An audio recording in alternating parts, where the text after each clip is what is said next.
depends on the situation, and that you should wrestle with that a little bit, because sometimes biding your time is important, but sometimes you need to forge ahead. And you need to sort of use your judgment about when is when. You know, because I remember during the Civil Rights era, and especially when African Americans told, bide your time, this will take time. And you know, if Martin Luther King and Malcolm X had listened to that advice, we wouldn't be where we are today. And so we have come, you know, a pretty long way. Doesn't mean we're there by any stretch of the imagination, but sometimes you need to forge ahead. But sometimes you do need to say, wait, or how can I be more strategic about this? Yes? Let's just piggyback on what you're saying, because I think the civil rights movement starting last year, they're always impatient. And I remember seeing Maya Angelou on television when I was in high school, and they were like, so what do you love most about young people? And she's like, they're impatient. And I was like, cool, it's a good thing. So that's what feeds me. I mean, it might be different at a collegiate level or administrative level, but as soon as you tap into that energy of the young people and what they want to do, that's that. And then I find colleagues slowly over time that are saying, oh, and then maybe it's, you know, having the university feel like, you know, that they're valuing that energy instead of. But you know what I would also say is, I would say, as a counterpoint to Andrew Davis, what do you like mostly about working with older people? They're patient. And I think that's important too. They're patient because get into them idle wisdom. Arguing. What? You get into them idle arguing, they're not even Well, you know, you need to balance. You need to balance. Yes, Veronica. Well, for me, I think one of the things that I really struggled with was the sense of others that would disinvest in me as a scholar, as a person that was committed, because I refused to give up my role as an organizer. During my time, it was a struggle for me, especially during. You're trying to get through, and then you're looking for. I'm so thankful for my advisor who was there for me. But I mean, you really, the moment you have the faculty going, well, you know, you need to put that community work aside. This is what you got to focus on. You got to go through this. You know, you got to be doing these X, Y, and Z things that are part of the culture of the process. And my refusal to do that, I think, I got a lot of people saying, well, she's just not serious enough. She's not really doing what she needs to do. On top of, you know, whatever judgments they already had of me walking in, you know, because I'm a race scholar. I do this kind of work. You know, you're already tagged with all of what get that labels, right? Yeah, with all the baggage.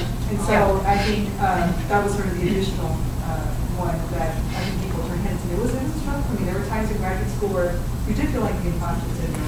Right? Like, how did I get here? Is this really for me? You know, do I fit? Do I matter? And it was a point where Danny had he basically said to me, my advisor, Dr. Rosenthal, he just took the race words. He said to me, you also have to kind of go back, I think the question you said earlier, but what and for whom? At the end of the day, who are you really accountable to? Right. And it was the mothers that I was working with that basically said, you're going to finish, and this is what's going to happen, and you're going to stay committed, and you're going to find work. And then some of that work may veer off a little bit, you know, because again, for every person it's going to be different. You know, some people can't do both full force. Some people can.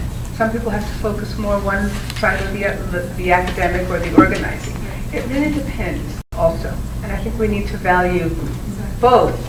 You know, what I think is hard to value is people who are only in it for themselves. Yes. Thank you so much, Neil, for saying that.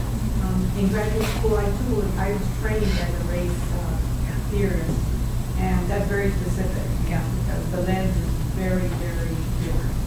And but when I asked my professors, I want you to train me as a race historian. I want to be trained as someone who can think, really think out of the box. I was actually didn't realize I was creating my own ticket to failure at the institution. Realistic, because unless you come from the right stuff and you make everybody else feel comfortable, you can pretty much know that you're not going to climb the ladder. Yeah. And that's my in spite of, that in spite of that institutional stuff, I'm still doing my work. Yeah. My work has to do with raising the next generation. That's what it's really all about. And I think that's what race scholars do, is that we know we're going to take hits that could really destroy our health and destroy our mind and destroy our spirit. And so we're always looking for the spaces where we can recover, you know, and we're desperately always looking for those places to recover because race scholars are a very lonely, small crowd. It's growing though. Growing. Thank you.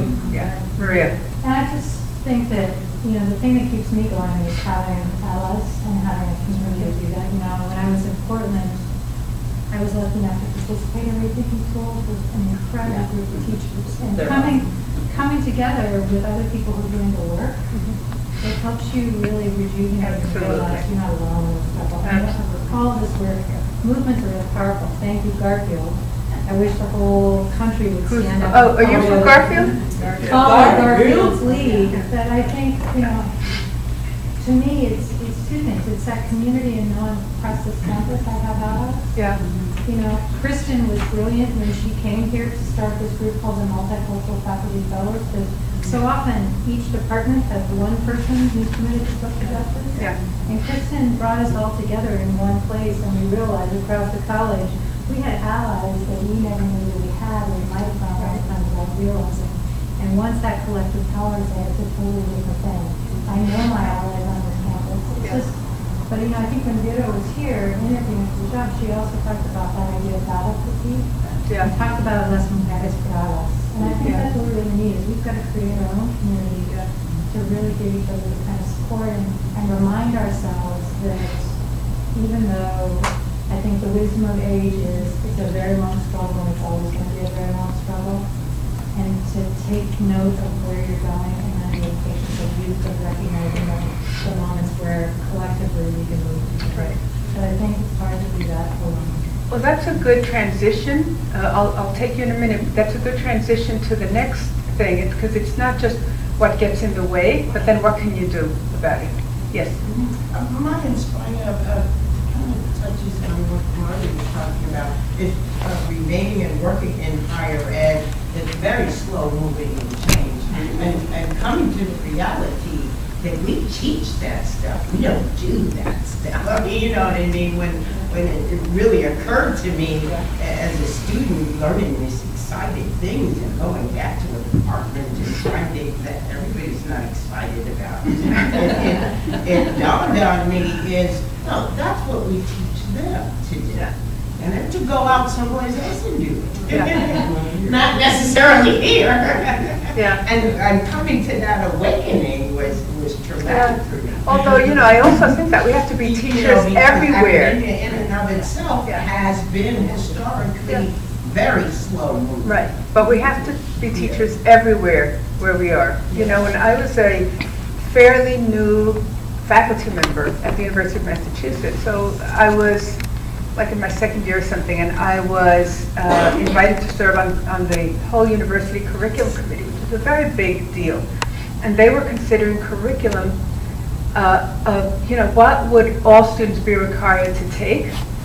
And it was the first time that a diversity component requirement was put in place, and that was like 1982. That was a long time ago.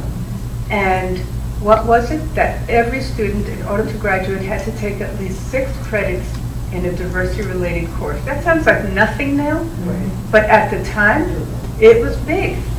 And I remember thinking, as a pretty young scholar, if I weren't here, the conversation would have been very different. Not because I'm so special, but because of my perspective. I know that this is why I believe in affirmative action.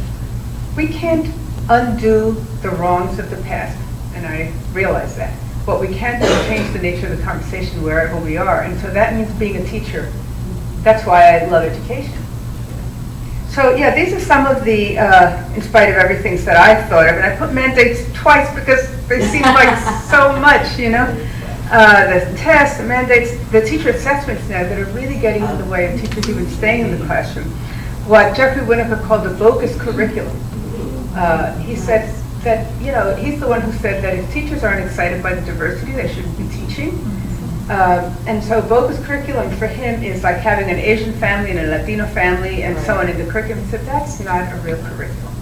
You know, let's have a real multicultural curriculum. Standardization, of course, that is getting in the way of everything. Everything that we do that is being standardized. And deprofessionalization, really. So what keeps them going? Adam Heenan said, you know, having the bigger picture, that it doesn't end in the classroom. And the thing is, he said this when I was interviewing him, and he broke down as he was explaining why he teaches, in spite of everything. And he said, geez, it's their lives, you know, it's not just the 9 to 3 thing. And what Jeffrey said was that it's the adult conversations and teaching that keeps him there. And he's the one who's a member of the Philadelphia Writing Project, and that's been instrumental for him. So I encourage everybody to do something like that. So this is the What Can You Do piece. And I wanted to mention Maria Federico Brummer, who I didn't mention before. I want to talk about all of them all the time because they're all fabulous, but you know, I can't do that in an hour presentation. Maria was a teacher in the Mexican American Studies program, the Ethnic Studies program at Tucson High School. And, you know, the program that was dismantled, they took all the books out and they, you know, so on. So she talked about what keeps her there and that she really promotes is having that family feeling in her classroom.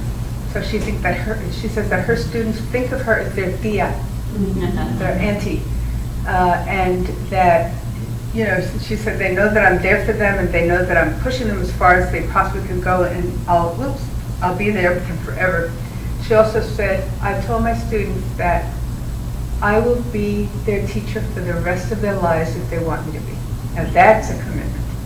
And she said, and she is. She's there forever. So 4 pieces of advice that I wanted to end with, and because we've touched on some of these already, but I hope that you can say a little bit about them. You know, when people, and this is how I end my book actually, because people often say, so what advice would you give new teachers? And this is the advice that I would give new and practicing teachers. The first one, and those of you familiar with REACH and with C know that this is absolutely fundamental, that you have to start where you yourself are at and do some introspection and hard work about yourself. Who are you? Why are you in this work? What do you hope to get out of it? What do you hope to bring to it? What are your limitations? What are your skills? What are your biases? What are your misperceptions? And how can you move beyond them? But taking stock of all that can be really, really hard for all of us. And I'm not just talking about white folks. I'm talking about everybody because we all have biases. We all have limitations. We all have something that gets in the way of our accepting, you know, some group of people for who they are. And so that, I think that teachers cannot really reach all of their students until they learn who they are themselves. Anybody want to say anything about that? And the reason it's so important is because we teach who we are. Yeah, yeah, that's right. Whether you intend to or not. Well, exactly. Yeah, yeah. And you know, as a writer, I know that I write who I am. That all of my books have me in them. I can't pretend that, you know, that I'm being neutral or objective. I try to be as fair as possible, you know. But I build on what I know. And so I think just being honest about that.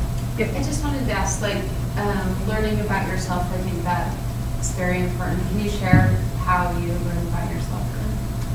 You know, I think I do that every day still. When we were talking in the group of the 40s, I was saying that I don't remember having any heroes aside from my family, really. because I didn't really have a critical consciousness when I was younger. It took a lot of experiences to develop that critical consciousness. And I often say, my husband is from Spain, and I met him there, and we were married there. And it's funny that it took being in Spain and being with a Spaniard to develop a critical consciousness. Because all of a sudden, being in Spain, I studied there for a year for my master's, people thought it was cool that I was Puerto Rican. In the States, nobody ever thought it was cool to be Puerto Rican. They said, eres puertorriqueña. Bueno, yes, there was a little arrogance, like, oh, then you're one of us. No, I'm actually Puerto Rican. I'm not one of you. But an acceptance that I really learned from, and so it started there, and it continued being a teacher and so on. I'm going to actually be writing my memoir, so I'm going to be writing about all these things. But understanding that you're never finished, because I'm all the time learning that I don't know so much, and that oops, shouldn't have said that, or I don't really know about this. I need to learn more. Yeah. Yes. I teach in the Human Services program outside of Woodring, and we spend the first 9 months when our students are in the program, they have to learn about themselves. That's wonderful. And one of the wonderful things that we're doing is we're partnering with teacher ed to say, if you combine what you do and what you do, what amazing teachers will be producing. Exactly. Yeah. But so I think that's a piece of it. Yeah, this is a big piece of it. And in my new book, one of the things that I write about in one of the chapters is that the best piece of advice I ever learned when I was studying to be a teacher as an undergraduate student was start where the kids are at. Right? Start where the kids are at. And yet, what later it seemed to me was a contradictory piece of advice was leave your cultural baggage behind. So start where the kids are at, but don't bring yourself into the classroom. And I learned that was a bogus piece of advice, because you always do whether you need to or not. Yes, Veronica. Yeah, Veronica. No, I was going to say, one of the things that, again, my advisor was, having come into the doctoral program with someone like that, you're in some ways, it's almost like an unlearning process of so many years that you've been, trained to kind of think and write in a certain way, devoid of the I, right? So that you and yourself and your story are not part of your work. Yep. And he would always tell me when we first, very early on, when we started encouraging us to go to conferences and present our work, he's like, I want you to tell the story of how you got to this work. Yeah. Show me how you came to this work. Right?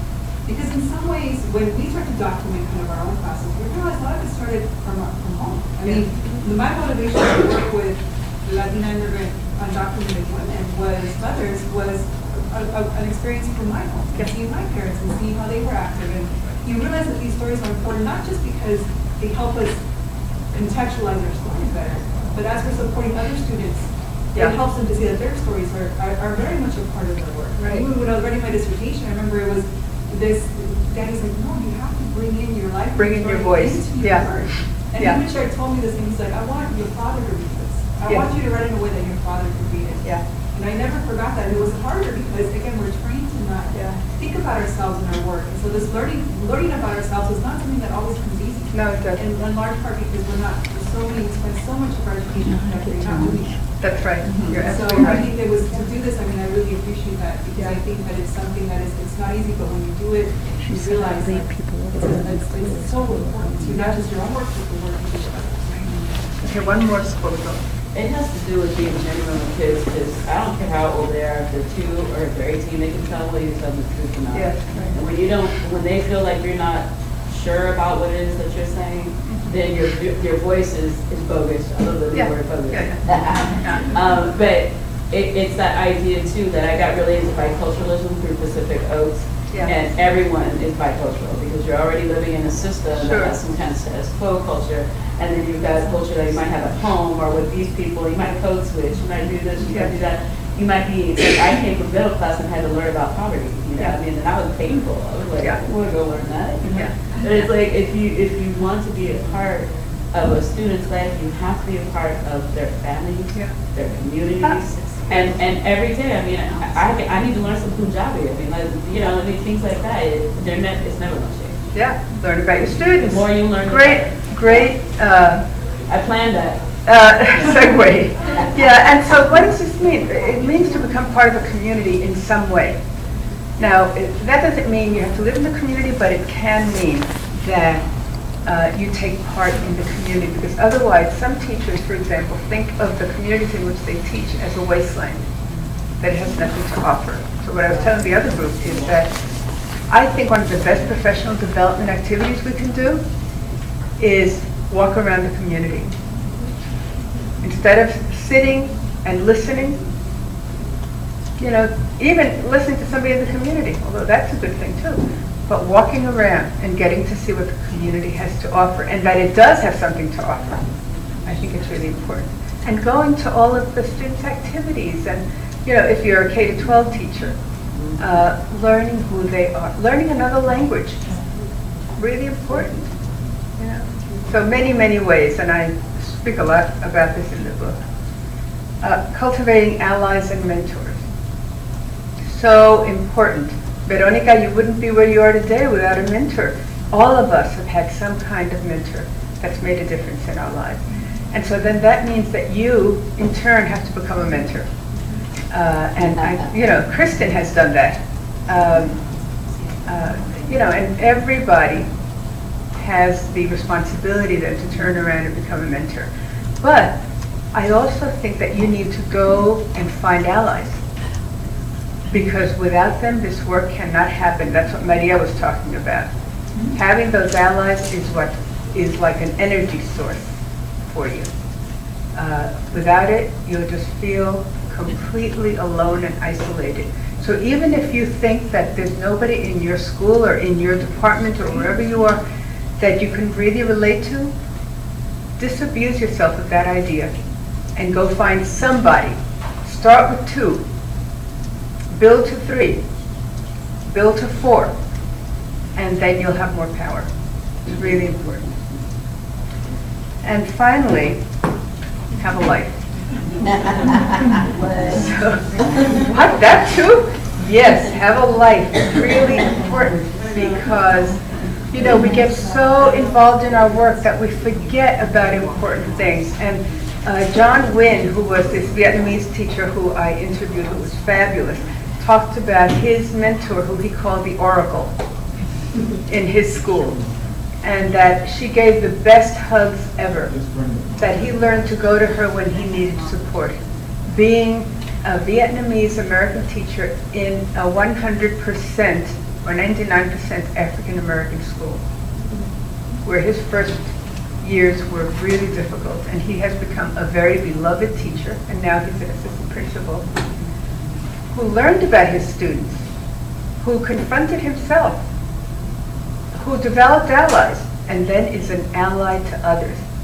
But he also, you know, he says he has what he calls a fake mentoring program, because since he was mentored by the Oracle, now he's been teaching for 11 years, he goes out and he mentors in a fake mentoring program. So he's not assigned to other people, he's the one who makes sure that teachers get out of the school at 6 o'clock. He said, learn to have a life, because I've seen too many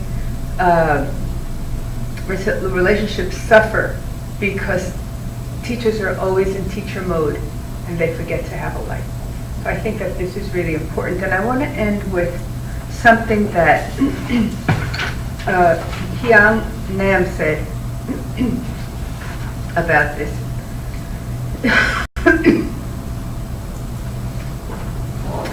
Let's see.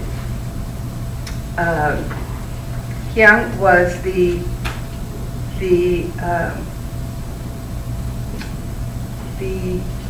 Korean American student who's in Portland, who said he wasn't sure that, you know, he should be in the book, but he should. So, for example, he spoke about, you know, what keeps him thriving is, for example, when I interviewed him at the 2010 Rethinking Schools conference of 700 exuberant social justice teachers. And he said that that was seeing the excitement and inspiration of so many other teachers who are also in the struggle to defend public education, teacher professionalism, and critical teaching is crucial. On the other hand, he said that activities not related in any way to education are also important, because thriving as a teacher is also about thriving as a person, and so it's not just about school, and this is what he said. Everything from my commuting to work by bike as much as possible, seeing a deer off the road, seeing the moon rise, or coming home and doing yoga, or going out with colleagues for happy hour. All of those things help me thrive. I'm also a musician, and I think everything that makes me love the world and love being alive and want the world to be a better place, all of those things help me thrive. I think that's wonderful advice for teachers, for all of us, that what you do is important, but don't let it rob you of everything else that's important in your life. And I think we're at the end, right? Oh, you're very welcome.